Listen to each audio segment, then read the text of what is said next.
Presenting from across the pond, it's the Squared Circle Relics Podcast.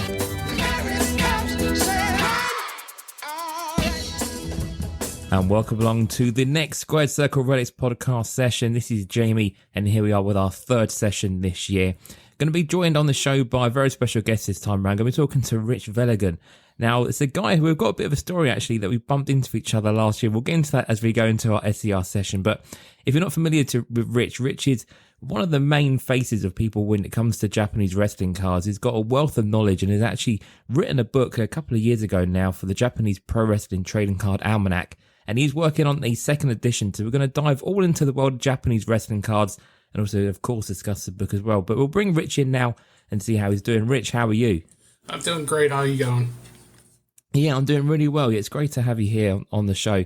I think before we start getting into the conversation, let's just talk about how we bumped into each other last year. A bit of a strange way of things happening, really. Yeah, it was by chance. I saw you posted on Twitter and said you're going to the wrestling show in Chicago, and I was like, hey, I'm going to be at that show. And we're just by sure, like I was walking around getting some merchandise, and Jamie, I turned around and there you are, and it was such a chance situation, but it was great to meet you in person, and considering the amount of people I've sort of chatted to online, you're the very first person from across the pond I've actually met in the real world for the world of wrestling cards. So it was great to have a quick 5-minute chat with you. Anyway, it was really good to put a name and a face together, and just to sit and have a chat for even if it was a few minutes. But it was really good. And again, we're just sort of going over some stuff that we obviously didn't really have a chance to talk about then, but it's nice to dive into it now. So, I mean, when it comes to Japanese wrestling cards, obviously there's a huge variety of Japanese wrestling cards available, from, your big BBMs to even like your small independent shows. Before we get into that, I want to really, figure out how you got into the world of Japanese wrestling cards in the first place. Was it a love of US cards first, or was it something you just wanted to go and collect afterwards, really?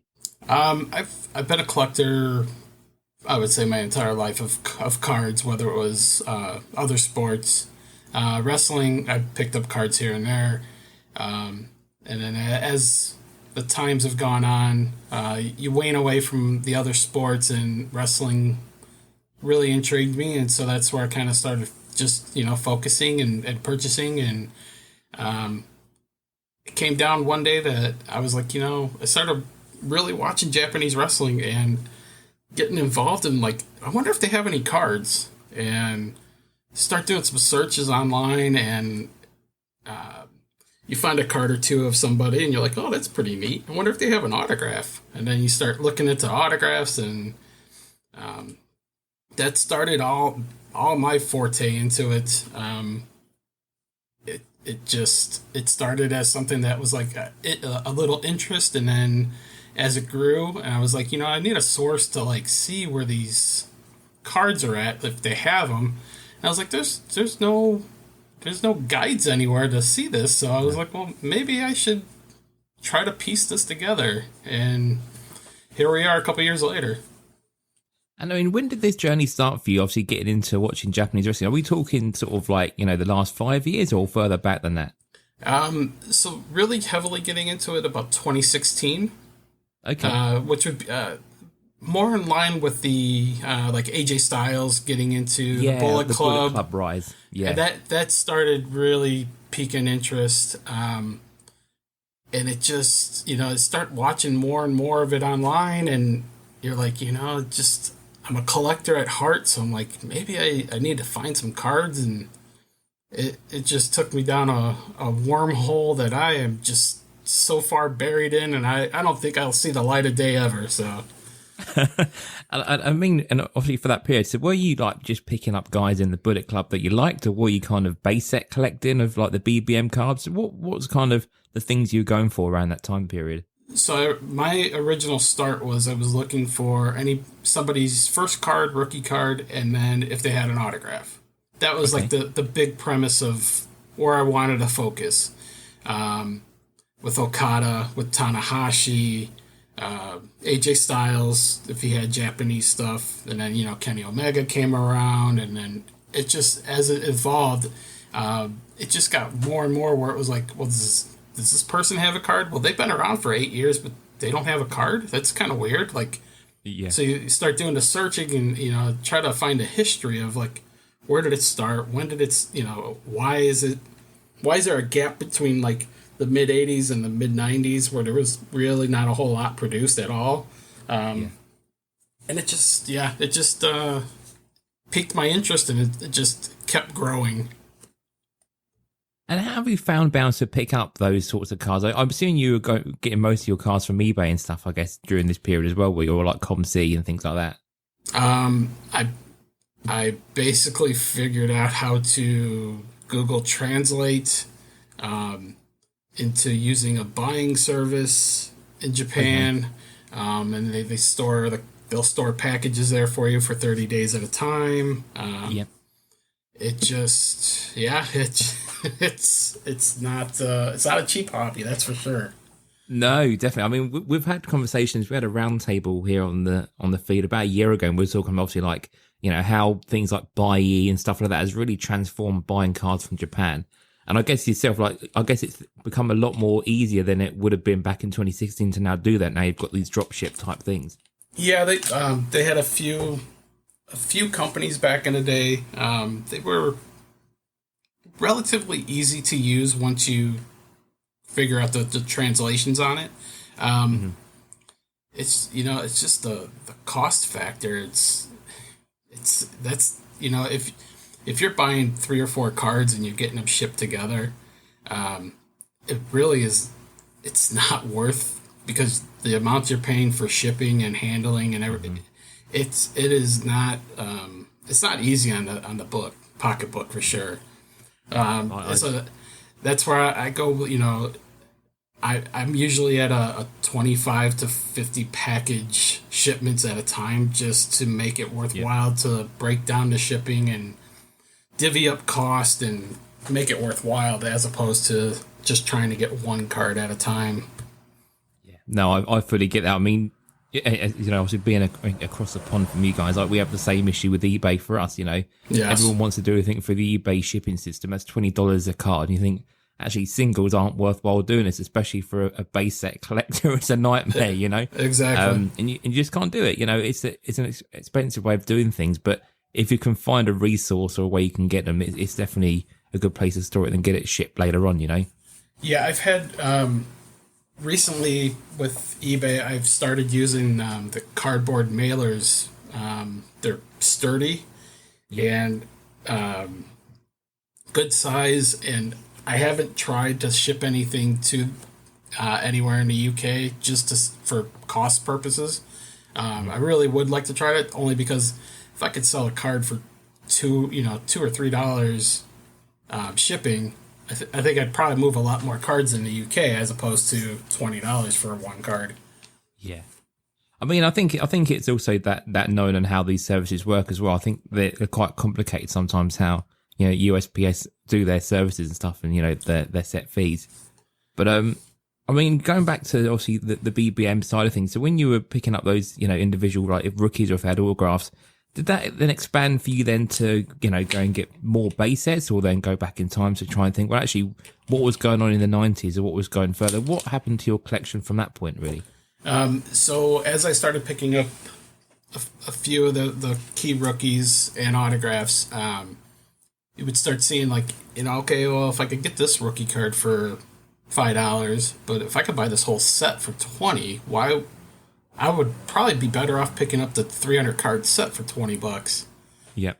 And then I got my pick to choose who's in those sets that I could pull out of and maybe move some of the singles in. And it just, it's just escalated to, it's madness now here. I have so much to go through and just not enough time in a day. So, I mean, where would you now put your collection in of Japanese cards? If you could put a rough number on kind of what sets you've kind of got there, where would you put yourself at the moment? Complete set BBM run wise, I probably have every single BBM set minus the 2004 set. Which wow, okay, so you've got a hell of a collection going. And I do have a a near complete set incoming, missing 19 cards. I do have a Bryan Danielson card, so I'm good there. But the Asuka Kana card is I've seen a few for sale, and I've just never been quick enough to jump on it and buy one. I mean, let's talk about some of those key cards then, and then we'll start diving into the story of the almanac. So, these key cards that people have now finding a lot more out about Japanese cards. I think as people obviously, during COVID, or a lot of people are now obviously moving over to the US to work for AEW and WWE and things like that. People are looking for these, rookie cards of some of these people. Have you found now that there's a lot more eyes on these things, and just run through some of the sort of, bigger cards that people can, are looking out for, really, like you said, the Kana card and things like that? It really has picked up, especially over probably like the last couple of years. The bigger names that right now, like Jay White, when he moved over to AEW, he had some cards in Japan. People are really after those. The Stardom cards from 2014 to 2019, a lot of people that are in the WWE or AEW now, a lot of those are first cards. Thunder Rosa has one of her first cards is from Stardom back in 2015 or 2016. Goes for big money. Like it just a lot of the talent pool that has come through Japan and has ended up wrestling in AEW or WWE now, or even TNA. It is quite extensive. It's funny that and people don't realize it until maybe 6 months, a year later after that, and like, oh wow, they had cards 4 years ago before they were ever here. Like that's outlandish. Wow. Yeah. And we're in the same effect now, like the likes of Jamie Hayter and Mariah May and all these people who have kind of appeared in the last 2 years as well. Like, people are going back and finding it, and they've got a hell of a price tag on this point, haven't they, really?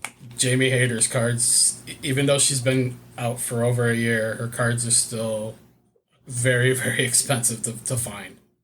Yeah. And talk about some of those sort of older cards as well. So you mentioned obviously the 90s sets.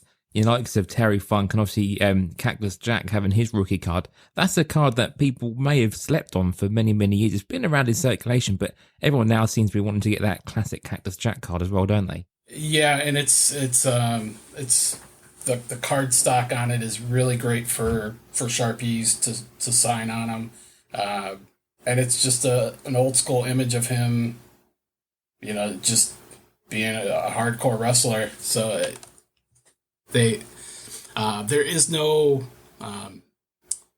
parental guidance on the early cards from Japan. There's blood. I mean, you find a card and you're like, wow, they're spitting fire on somebody. Yeah. It's definitely not a PG-13 kind of trading cards. And there's some cool shots on some of these, the FMW shots that you get on there, some of your Nita cards, Terry Funk's images. There's some really great, like, 90s Japanese wrestling images on some of these early sets, isn't there? Definitely. It's, it makes you just, it makes you go back and think, like, wow, they were doing this in 95 with the photography. And it's really, really cool to see that, as opposed to, you just get like a studio picture now, or you get something basic, and it's not you don't feel the action. That's for sure. No, you definitely don't. And you mentioned just quickly there as well about the card stock, or that Cactus Jack card. And you're not the first person to say about sort of the quality of these BBM cards. How do you find them in comparison to the US quality of cards of that same time period, and even to now? Like, I always feel that the BBM cards are of nice quality. Yes, their QA on their cards, quality assurance, is fantastic. There may be off centering, but it's not to the point where half a card's missing. It's the border may be a little off, but other than that, like they're fantastic. And they go through, every year that there's something a little different about the card stock, where, it's less glossy or it's a little more glossy, but everything is, they look great. They feel great. They really took care of their products when they made their cards. And also around, obviously, the originality of some of these cards, or some of the relics that they've had in some of these, Japanese card sets are outstanding as well. We've had things like nose tape and, paint relics and all kinds of things. Well, what's some of the unique things that you can recall at the moment of some of these, crazy relics that you've seen over the years? The Great Kabuki has a Mist card from 1998, where basically it's the liquid from his mist is inside a card. I think it's numbered to 100 or 150. And last one just sold recently in Japan. It was like $600 or $700 US. Wow. Okay. Yeah. They during COVID, a few popped up and they moved pretty quickly. They were probably in the $200 range at that time, but I think as more people have gotten noticed of these, they're definitely more popular now. And as well, I think obviously over the years as well, we've seen some really cool autograph versions of cards as well, haven't we? I know Bandai have had some great autographs for like Jushin Liger with like animated autographs and stuff like that. I mean, some of the autographs of some of these legends throughout the years have been fantastic as well, haven't they? Yeah, and a lot of the 99 Bandai set is the first autograph serve of pretty much pro wrestling in Japan. 98, they had a Pancras set for Minoru Suzuki and Matsukatsu Funaki's Pancras Wrestling. And they did an 18-card set autograph in there. But as far as professional wrestling, the 99 Bandai New Japan set is the first set with autographs and pack inserted. I mean, and it's really, even to this point now, like people's, as things have moved on now, obviously we've still got the BBM sets. We've got a lot of the gaming trading cards come out now. But even like, let's say Stardom and things like that, they're really the ones setting the bar, aren't they, with the autograph hobby boxes that come through each year. And that's just grown and grown year on year. Every Japanese promotion of some kind has a trading card set at this point in time, don't they? They've definitely changed. Stardom, when they were purchased by Bushiroad, they stopped producing their own cards. So 2019 was the last year that they made They had autographs inserted in packs. So now they're more of a gaming card as opposed to just a trading card. It's got the numbers and play the game to different point values on certain cards and different rarities, but they're aesthetically they're very nice. They look great. But as far as like a regular trading card with a bio on the back, those are becoming fewer and fewer. You don't see them made as much anymore, if at all. Tokyo Joshi Pro, they put out a few sets, and they're basically, some of them, they use different pictures. Card stock is decent, but it's also in the shape of a gaming card, rounded edges, and the backs are pretty much, they all say the same thing, Tokyo Joshi Pro, 2023 or 2024, and they might be different colored backs, but that's about it. There's no nothing to stand out saying like this is a trading card that somebody will be collecting here, and usually they're not numbered. That's the other tricky part. So you don't know if there's 20 in the set, 30 in the set until somebody goes through, or if you find the image online of what they're promoting. Mm-hmm. And that's kind of what we had with the Italian sets here as well. There's a company called Promontor, and they had the same thing. You had loads of cards that kind of looked like a gaming card. Let's say the rounded edges, a little bit smaller. And then there was no checklist for them, and you had no idea how many were in the set, if you had the full set, or where you was ever standing, Yeah, it gets frustrating because you just want to, especially if somebody's trying to complete a set, you just want to know, is there 40 cards, is there 100 cards? I just want to know. So, I mean, what are you collecting at the moment? What are you really going after? Are you still trying to get, base sets of everything, or are you sort of more cautious of now what you pick up? What kind of things are you getting at this point in time? My current focus is my goal is to try to collect one certified autograph of every Japanese wrestler. Wow. Okay. So yeah, it's just it's a lot. It's just going through, and if you see something on auction, and I'm like, do I have that wrestler? I do have a little checklist set up of everybody that I do have, so that makes it a little easier. But there's still hundreds and hundreds that I don't have, and it's not so much the big names; it's the obscure, unknown name. Somebody that might have only wrestled like 2 years, and it's like, yeah, that's the kind of card I'd like. So hopefully those are ones that only go for a couple bucks, and then, it's easy to pick up. And I mean, I get ribbed quite a lot on the podcast for my love of the Leaf Heroes of Wrestling set, but it's a great set for picking up Japanese names, especially some of the sort of more obscure ones that haven't had autos before. I mean, those kind of sets must be sort of a dream when they do crop up, don't they? Oh, especially the names they put in. It is you see some of the names that they do put in there, and you're like, really, that person's in there? That's great. That's somebody that I don't have to. I could chase locally instead of trying to purchase overseas. Yeah. And those Leafs, it's funny, those Leafs, Hangman Adam Page, Jay White, a lot of the Tama Loa, like those are their first autographs are in those sets. Yeah, exactly. And Jay White, that's first certified auto for Jay White, pretty much. Yes. It's a real sleeper set, and I mean, I'm trying to get the full base auto set, and it's going to be sort of that long challenge. But you start looking at that profile of names on there, and there is a who's who of the rest of the industry as it is now, really, who aren't signed to WWE or AEW, really. Exactly. Yeah, it's funny that, like I was saying earlier, like the amount of people that have come from Japan that are now wrestling, in the AEW and WWE is amazing these days.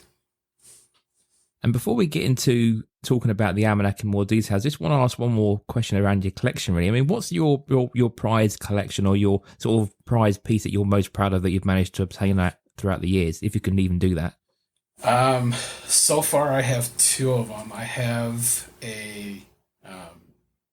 just actually my last trip to Japan, I picked up a Mitsuhiro Misawa signed ticket stub from a show in 1994. It was it was an all Japan show. And then my other one is I have an in-person Antonio Inoki autograph. Excuse me. That I picked up a few years ago. I got it certified. He only has one certified autograph that was ever put into packs, which is in 2002. And so that's just my placeholder until I can find one of those. Wow, okay. I mean, that's a hell of a piece to have autograph. Yeah, it's, those are two pretty big names in Japanese wrestling history. Do you try and get out to Japan fairly often for, watching wrestling? Have you been to like recent Wrestle Kingdoms or anything like that at all, or is it only as and when you can? I went to Wrestle Kingdom in 2018. Wrestle Kingdom 12. It was Okada and Naito in the main event. Yeah. And that was Omega Jericho in the co-main event. Yeah. Just by random chance, I had already booked the trip, and then they announced that, and so that was that's good timing. It was pretty fantastic, actually. And then I went this past March. I was supposed to go after Christmas last year. And I tested positive for COVID the day before I was supposed to leave. Oh, man, no. Yeah, so got rescheduled, and I went in March for 12 days, and that was a lot of fun. I got to see the Stephanie Vacour beat Julia live in Cork and Hall for Stardom. Oh, wow, nice. Yeah. So that was that was a nice little highlight of the trip. I mean, and for you at this point in time, like, who are you most excited as well making that move from Japan over to the US? I mean, you mentioned obviously the Julia and, people like that. I mean, what's your thoughts going forward? I mean, who else are you looking forward to seeing over the next 6 months, sort of make a mark on the US side of things? Julia and Stephanie Vacour for sure. I think no matter what company, as long as they're in the same company, those two are going to fight each other. for the rest of their Which lives. looks like it's going to be the way. Yeah. Guy-wise, I'm interested to see how this Okada plays out with AEW. I know it's starting out where he's got more personality now, so I'm getting into that. But I just, when he's ready to make the serious title run, I'm curious how that's going to play out. And I mean, also your thoughts on also the Bloodline 2.0. Obviously, a lot of the guys, come over, from New Japan as well, and you pretty much cleaned out most of the Samoans from New Japan at this point. But how have you found those guys now, obviously now working for WWE? Yeah, it's funny because the first one was Tama Tonga, and his New Japan cards from 2014, 2015. They sat for years and nobody looked at them. And then when he signed and they knew he was coming, they were like, everybody wanted to start buying them. So it was rather fun. It was rather funny. I mean, you do find that though, don't you? People start getting rumblings of certain movements, and then everyone's buying up rookie cards to try and prospect a little bit, Oh, of course, and to get them signed at a show somewhere locally. Exactly that. But let's dive into the main topic more than anything now. Is obviously you're talking about the almanac that you put together. So you mentioned a little bit at the beginning, obviously there was no real guide for people to get into Japanese cards. Now, for myself, it's guys like you and Tommy and Travis who, that we know through the podcast who can help us out with various places to get things. But this is the first time that a book has been put together for this altogether. So when did you start this journey, and what were you going to then do as part of that book as well? Like, what was your thought process about how you're going to put this together? So the early stages before I even thought of a book, I basically had written a list of like the top 50 wrestlers. I wanted their rookie cards and I wanted an autograph. And it was probably 2016, 2017 I started doing that.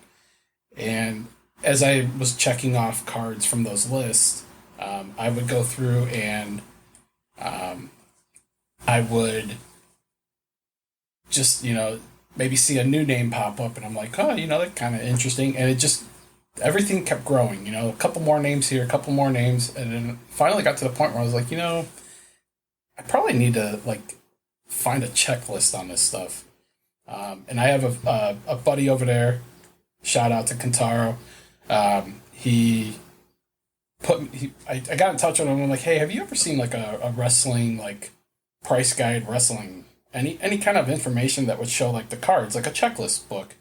And he asked around and he goes, no, a lot of the times, back in the 90s and 2000s, when a new set would come out, they would put the card information in Sports Card Magazine, and it would be there for a month or two, and then something new would come in, and so as the new products kind of wash away, it's the newer stuff they leave in there, not so much the older stuff, and so it just recycled out.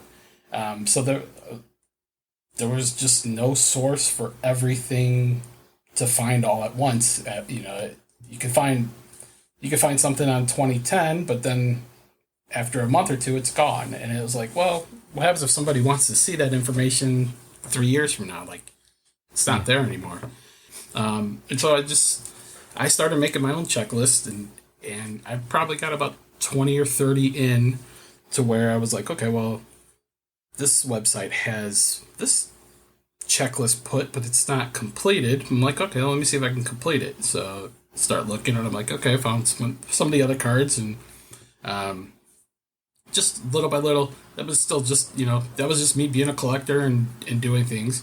And then finally, when I started really kicking and getting into the Bushy Road King of Pro Wrestling cards, I noticed there was no checklist for any of those because they weren't, again, they weren't considered the typical trading card. They were considered more of a gaming card, point values and stuff. And so that's what really kicked off my curiosity. So that was my start right there was, okay, I'm gonna checklist and categorize all 20 of these sets that they have.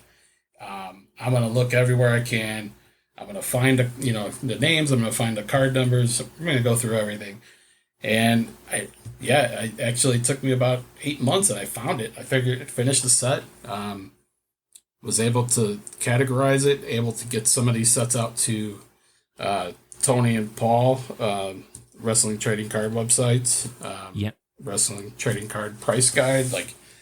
It just little by little from there. And then, I had all this information sitting, and I'm like, I could probably make a run at a book. All right, let me see what I got here. As the information kept coming in, and I was like, yeah, I guess I could do a book. The biggest, the biggest push for it was, unfortunately, COVID happened. And so, stuck inside the house, go to work, come home, I'm stuck inside. What am I going to do? I'm like, okay, well, started putting format in this book. And that basically, that's why I always tell, everybody that this is my COVID baby. This is what I did during COVID. And I mean, you've done great work, and you have covered pretty much every, known Japanese, company out there. You've got Stardom, Noah, 01. You've got New Japan, of course, All Japan. It's a really, really complete almanac of all Japanese trading cards. And how far back in time, have you now gone back to? And I know you're working on a version 2 now as well, aren't you? Yeah. So the first book, it starts at 1974. Because it's that was like the easiest to find information on. So the Yamakatsu with Andre the Giant cards in it. But now, so when the next edition comes out, knock on wood, it'll be 2025, summer of 2025. Nice. Let's see. I think there's like 5 or 6 sets I have found previous to the 1974 set right now. So we're talking first cards of Antonio Inoki, first cards of Giant Baba, Dory Funk Jr. There is a few sets from the 50s with Ricky Dozen's maybe first cards in it. Yeah, so it's definitely going to be a little more expanded this time. And I just reminded me, you mentioned also, of course, those 70s and early 80s sets. Obviously, of course, we've got those early Hogans and early Andre the Giant cards as well, which again have made quite a lot of headlines over the past year or so as well. I know obviously Tony's moved his one on from 1981, hasn't he, and stuff like that. I mean, those cards have got a massive premium on there, haven't they? In good condition as well. Oh yeah, it's condition. I mean, it's funny to look at. The poppies came in a sealed inside the figure, and so if somebody grabs that figure and shakes it up and down, you can damage a corner pretty quickly. So yeah, it's amazing that anybody could find a really high quality condition on any of those cards these days. I mean, it's incredible seeing when you do see them crop up. You are just blown away by seeing them. And so we just digressed a little bit there. But obviously, the book itself, obviously you've gone through. Obviously, you've got a checklist in there. I guess there's information around each of the sets as well, around the history and things like that as well. If you've got a history to them as well. Anything that I can find information on, I try to put it in there. If it was packs, the cards came in packages. If it was a factory set, if it was, cards and a factory set, just any little detail I could put in there.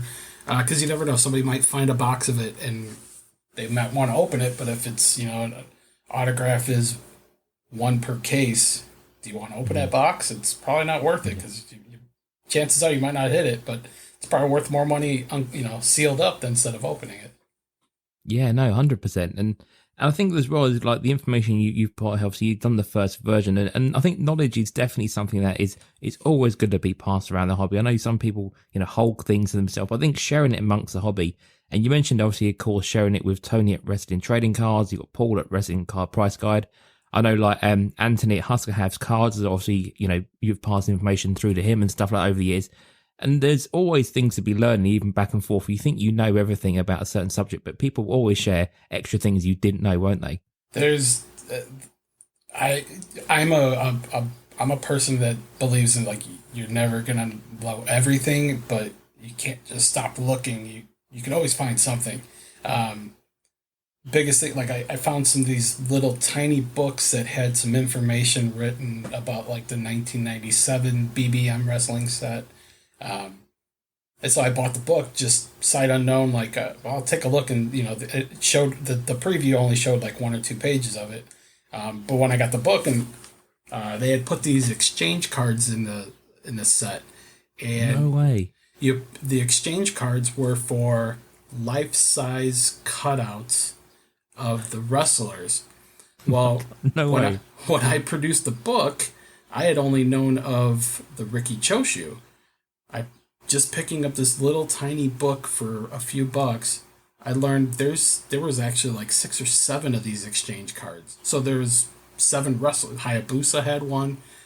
No way. Yeah, and I was like blown away. Like, wow, this is something I would have never known had I not picked up this book.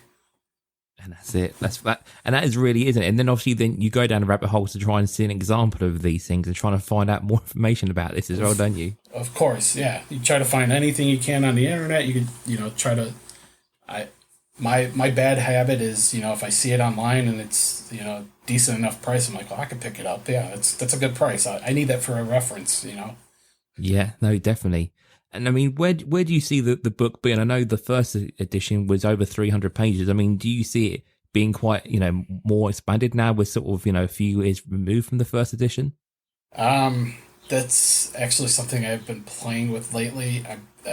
The first edition was a 2-column, spaced rather largely, big font, just maybe as an introduction. I think I've been toying with the idea of scaling it to a 3-column per page, maybe less pages to fit more information. It's, there's a lot of information out there. I will say though, if anybody does have the book and you're happy with it, I'm grateful that you purchased it. Hopefully it helps you in your searches for cards. My goal is to try to have a picture of one card per set in this next book, in front of the set. So when the card picture will be above the name of the set, just as a quick reference, so not to have to go back to different pages and try to find a picture of what it looks like. Just little things that I kind of kicked myself after I completed and finished the first one, where I was like, I should have did this better. But you live and learn, and I was more in a rush to get the information out there, to share it with people, and then after that, of course, then it's when I nitpicked myself and like, you should have did this, but it'll get better with the next edition. I mean, you've kind of inspired me a little bit to do something around the Flair era of WWF cards. Yeah, I mean, I've got a wealth of information. It's currently in my head, and I've kind of told people here and there, but it's not written down anywhere. And I have always told the idea of doing it. So, maybe there is a bit of a passion project here for me that I maybe need to do the same kind of thing. I'm in that same boat with you. I actually tossed around the idea after the first edition was done of maybe doing something with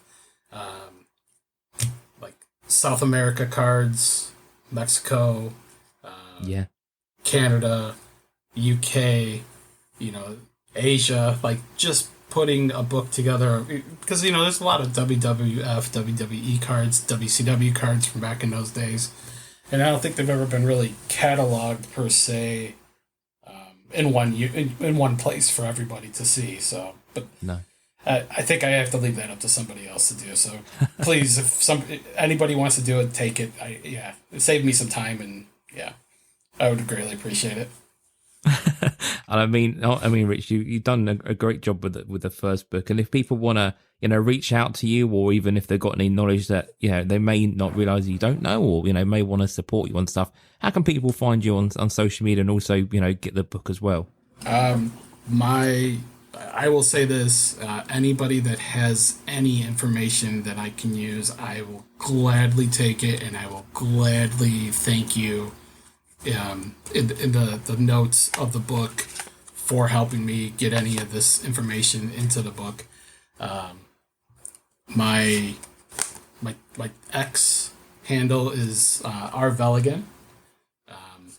My Instagram is Japanese Wrestling Cards, and yeah, I'm around. People can find me, and any information, anything you think I could use, I will gladly take the information and store it and put it into a document and hopefully use it somewhere.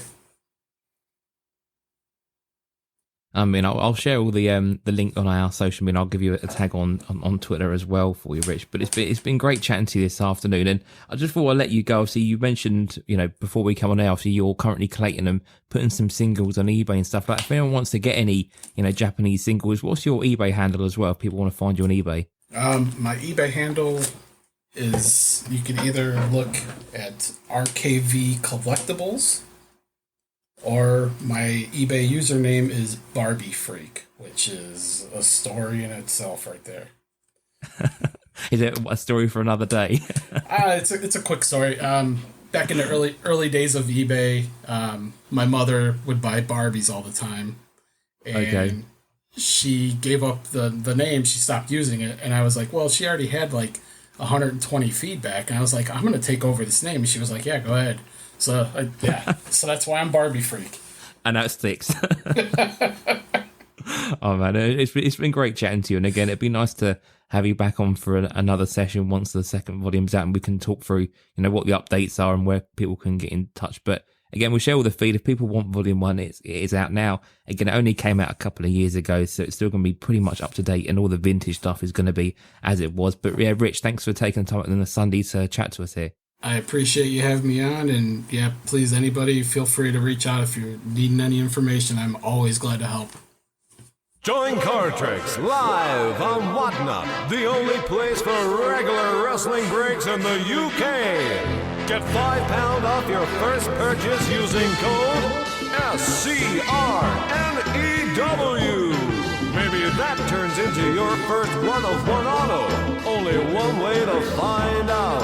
Follow Card Tricks UK on Instagram and join the WhatsApp group via the link in the bio for all the latest news of what we are breaking and when. Let's get ready to rumble!